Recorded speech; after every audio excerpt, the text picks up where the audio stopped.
Here are the relationship ground rules. Hi, I'm Angie. Hey, I'm Eddie. Thanks for joining us at Life Squared.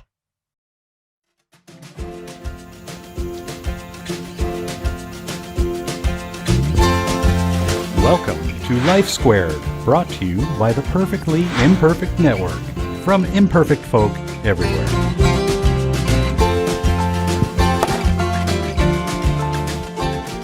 Relationship ground rules. You mean there's rules in this game? Yeah. You know, they used to say all's fair in love and war. Yes. Not so much. There needs to be some ground rules, and hopefully you haven't broken all of them. You've probably broken some of them. Oh, yeah. You know, the idea is that you try not to. Yeah. Okay. So let's start with number one. Number one. Leave the past behind. Deal with the past. That's not to say you shouldn't deal with the past, but deal with the past, decide what the changes should be, and move on. Right. When the changes come, you should be able to move on. Yes. If that doesn't happen, you have to reassess everything. Right. Because the past cannot keep coming up. Very true. Number two, don't assume or speculate about your significant other. If you have an issue, ask, talk about it, and keep talking about it till you feel like you have the answers, the details, and go to them. Go to the source. Don't go by what somebody else says, their brother, their sister, their mother. No, go directly to the source. When you can, get hard evidence. Exactly. Don't assume your significant other is having an affair or doing something crazy without verifying. Yes. And speculation is not verification, and assuming is not verification. We talk about that a lot here at Life Squared because so many wrongs happen because people assume and they speculate. That's right. And a lot of times that assumption and that speculation is based on gaslighting, lies, slander, all sorts of bad stuff. Right. Don't do it. Nip it. Exactly. Number three, speak up. If there's a problem, talk about it. Talk about it before it comes World War III.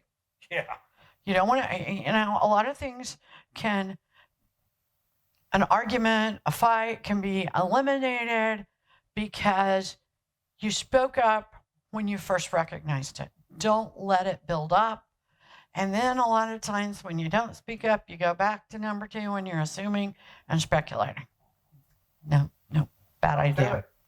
Number four, plan a date night, fun time, make special events, make them about nothing in particular or little wins. Exactly. Celebrate, have special nights. If you have kids, date nights are essential. Mom and dad time makes for better moms and dads. Make little things special between each other. Exactly.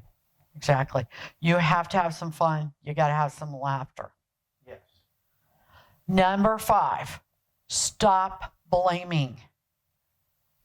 Blame doesn't do any good. Deal with it, make the change, move on. Number six, deal with anger immediately.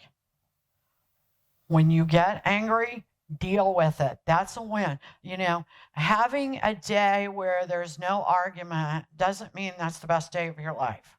Sometimes the day where you deal with anger is the best day of your life. Right. Because if every day was anger-free, problem-free, you know what that means? You're in denial. You're not dealing with it because there is no relationship like that.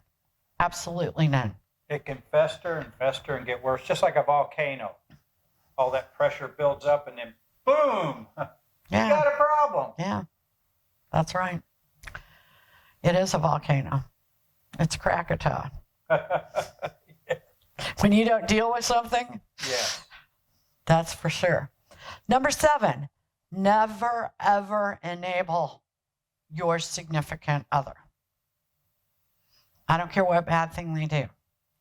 I don't care whether it's they have OCD, they have alcohol problems, they have gambling problems, they have anger problems, whatever it is, just don't enable it. Yeah. Don't enable lying. You know, a lot of people will enable lying. Don't. You're not doing anybody a favor. You're not doing your relationship a favor. And again, it will be like an earthquake or a volcano. It will erupt. Gas on the fire. If you guys are lucky enough to still be alive, at the end of the day, at some point, it will erupt. Yep. And maybe you'll be able to fix the problem, and maybe not. Maybe it'll just be the end. Because you cannot enable behaviors and let anger fester. No way. Number 8, no comparisons. We did a whole video about how comparisons will ruin your life. They will. You cannot compare one person to another. Again, it's apples and oranges. They may both be women. They may both be fruit. They may both be men. They may be whatever. You cannot compare people. They have different histories. They have different wants, needs, likes, abilities. Don't compare them. Right. You know, if you wanted the last one, you should have stayed with them. Maybe they didn't want to stay with you. Who knows? Comparisons don't work for anybody. Never. And there is no good reason for them to use them. No. Number 9, no threats. Don't threaten. It's just not a good thing. No. If you cross that bridge, don't do it again. Yeah.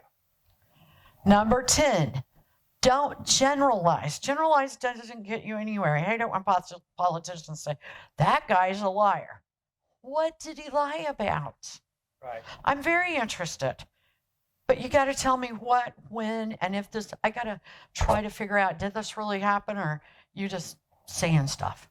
Right. You know, if you start the sentence with you always, or you're a pig, or you call them names, that is really nothing. It's really nothing. You've got to talk about details. If something's bothering you, talk specifically about what it is. You know what? We want your relationships to be better. We want ours to be better. Stick with us. Keep liking us. Keep hitting the subscribe button. If you know people that need our help or need our videos, please pass them along. We really appreciate you joining us here at Life Squared. Peace to you. We really appreciate you joining us today at Life Squared on the Perfectly Imperfect Network. To get more content, please consider subscribing. If you have any questions or feedback, we'd love to hear from you in the comments section. Thanks for watching.